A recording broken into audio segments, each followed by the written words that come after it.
5 tahun ke depan kita mau Nah, ngapain? rencana Berikutnya. iya kan Iya, pembangunan iya, 5 oke, oke. tahun Iya, ya kan betul. Pelita. Waktu itu kecil kan kita ini ngapalin ya kan. Iya, Harus apal itu. dari agraris sampai pembangunan itu ada Nah. semua. Lengkap itu detail. Nah, Iya, itu iya. semuanya harus refer ke sana gitu Oh, loh. oke, oke. Nah, kenapa? Ya karena memang harus seperti itu. Singapura ya. Singapura itu bisa sustain sampai sekarang karena dia memang punya apa ya, disiplin ya. Bahwa ini national planning Iya, iya, betul. yang sudah desain ya Iya. waktu itu sama Lee Kuan Yew. Nah, kemudian semua planning atau kebijakan itu harus refer ke sana. Meskipun ganti presiden Iya. ya, ganti perdana menteri, harus refer ke national planning gitu Itu dia, loh. betul. Nah, apakah mau ya? Sekarang kalau ganti presiden ganti kebijakan itu gitu dia. kan. Nah, memang kita harus disiplin di situ ya. Oke. Kita sudah pernah melakukannya Iya, waktu itu betul. Repelita Iya, iya. dan berhasil lagi. berhasil Iya. ya, berhasil. Karena setiap ya Repelita itu rencana pembangunan 5 tahun itu kan memang menjadi rujukan Betul. ya dari semua desain-desain kebijakan dari waktu ke waktu, Betul. dari pemerintah pusat ke daerah gitu Yes. loh. Kita ini bisa memproduksi barang Oke. dengan banyak, dengan masif, tapi harganya murah. gitu. Betul. Maka kalau gak heran ya produk-produk Cina itu kalau di luar negeri itu ya di mana-mana ada. Coba Mas Pras ke mana? Ke Eropa gitu ya. Beli souvenir ya. Yes. Mas Momo ke Australia beli souvenir. Ada lagi. Made in China. Made in China. Gitu. Kayak Ke pasar gitu. Indonesia doang ya beli Nah. mainan made in China. Nah, kayak gitu Sampai loh. ke pelosok daerah bahkan. Iya. Kita bicara mengenai produk-produk yang masif banget. Mm-mm. Nah, Indonesia potensi tidak sih menuju level-level yang mereka dulu belajar sama kita begitu. Loh, saya sekali lagi potensinya itu sangat besar. Oke. Tapi masalahnya itu mengeliminasi dari berbagai tantangan yang tadi saya sebutkan itu tadi. Oke. Nah, itu kan butuh political will yang sangat besar untuk Yes. bisa mengubah itu semua. Betul.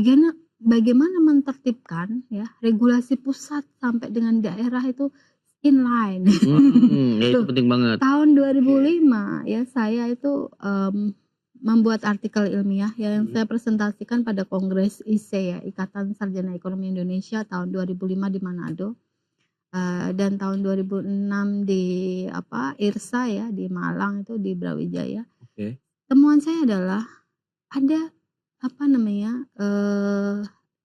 500 ya regulasi yang tumpang tindih ya Pusat dan daerah. antara instansi pemerintah di pusat, antara pemerintah pusat dengan pemerintah daerah.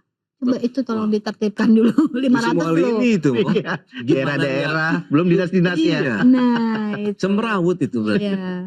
Wow. Ini 500 itu. Dan semoga sekarang udah berkurang Iya, atau tambah banyak.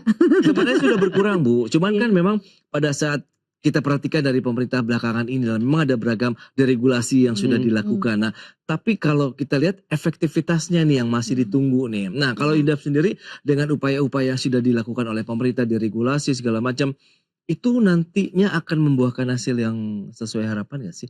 Ya, sekali lagi regulasi itu konsepnya bagus, tetapi implementasinya harus dimonitor.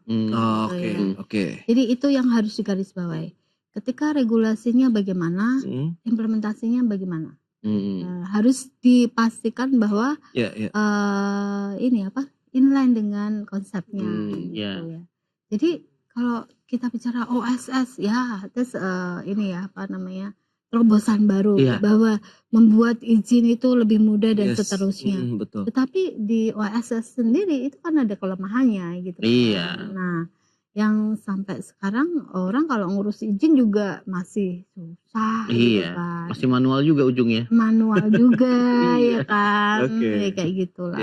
Tapi emang kalau kita lihat ya, saya lihat sendiri kalau misalkan di daerah itu juga sekarang untuk UMKM kadang-kadang udah mulai mendekatan secara langsung Hmm. nih. Mm-mm. Jadi mereka mendekati pengusaha UMKM untuk bikin, "Ya Ibu urus izin." Kadang-kadang nggak lupa, jangan lupa Jemput pajaknya. bola ya. Jemput bola sistemnya. Tapi Iya. sebenarnya ada nggak sih strategi lain yang mungkin bisa dilakukan pemerintah, mungkin nggak hanya pusat tapi daerah juga dalam pengembangan ekonomi, nggak mulai dari bawah akar rumput seperti apa gitu?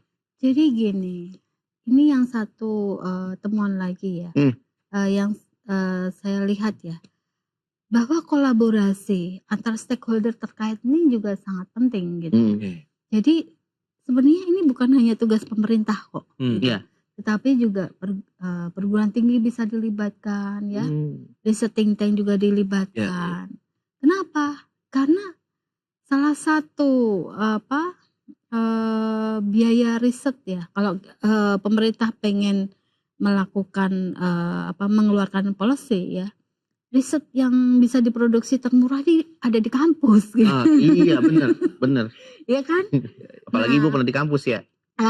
Bukan promosi ya. Asal nggak disebut aja. Ya. Iya. Jadi kan harusnya seperti itu ya. Jadi ada kolaborasi ya antara pemerintah, kemudian pelaku usaha, ditanya mereka maunya apa sih, kebutuhannya apa. Iya. Kadang-kadang mereka sudah ada solusinya Betul, gitu. betul. Nah kemudian perguruan tinggi, NGO itu dilibatkan ya.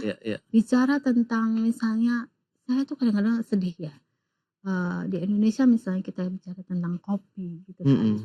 Kopi itu kan bahan baku kita punya, ya kan. Tapi roster-roster internasional itu hanya sedikit yang ada di sini gitu kan. Sebenarnya kan kalau kita bicara sumber daya alam, komoditas kan nggak hanya kopi. Kita punya coconut, kakao, Swiss ya, kemudian Belanda, Belgia. Oleh-olehnya apa kalau dari sana? Iya, coklat. Aslinya dari mana sumber? Tapi apakah mereka punya kebun coklat? Nggak ada. Ya kan? Semua ngambil di Semuanya Afrika, Indonesia, kawasan lain. Betul. Jadi dari Ghana, kemudian dari Sulawesi gitu. Oke. Nah artinya bagaimana bisa menarik investor untuk datang ke Indonesia? Ya itu tadi syaratnya ya kan. Nah kemudian untuk bisa melakukan itu, untuk bisa menarik ya tentunya kita harus convince mereka ya. Jemput bola. Betul. Ya. Nah itu. Nah kita lihat di websitenya kementerian ya, itu apakah ada gitu detail sekali peraturan. Kan orang tuh kalau Mas Pras sama Mas Momo pengen investasi di suatu negara, emang langsung ke sana? Enggak kan? Enggak. Iya. Website itu menjadi jendela informasi semuanya sebelum datang.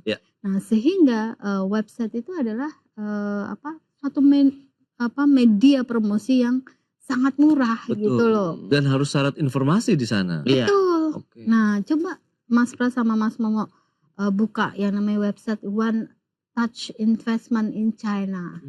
Itu detail banget peraturannya ya. Terus mana sektor yang harus dipilih, di sana ada prasyaratnya. Kemudian pemerintah pusat itu misalnya ada regulasi apa, ketika diklik lagi ada regulasi apa lagi di pemerintah daerah dan seterusnya. Wah. Jadi sangat well informed, ya. well informed. Sampai A sampai Z-nya ada. Iya.